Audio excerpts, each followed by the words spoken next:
One of three natural breaks in the rugged Appalachian mountain range, the Cumberland Gap is a low point in the Cumberland Mountains near where the states of Tennessee, Kentucky, and Virginia converge, and it is, without a doubt, one of the most important pieces of land in American history. Today, in our world of interstate superhighways, you might not even notice the gap if it were not for the national park signage indicating its location. But thousands of years ago, wildlife used it to seek greener pastures, and Native Americans used it as a footpath to the west. Then, in 1750, Dr. Thomas Walker, an English naturalist and scientist, led a small party of explorers to the Gap after hearing the Native Americans' descriptions of the pathway through rather than over the mountains.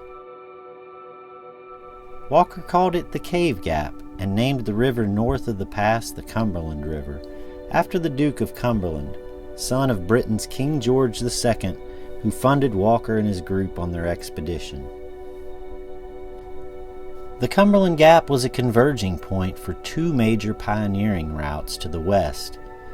The better known of the two roads was the Wilderness Road, which took pioneers from northern Virginia to the present site of Louisville, Kentucky. Another pioneering route through the Gap is sometimes known as the Tennessee Road, and people who left northeast Tennessee bound for Middle Tennessee came through the Gap here. During the American Civil War, the Gap was thought to be of great strategic importance and was heavily occupied by both sides, but never saw any real action.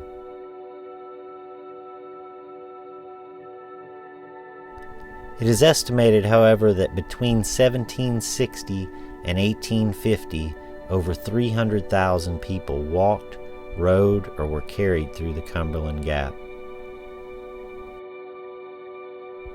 Last year alone, it is estimated that more than 2 million people passed through the Gap.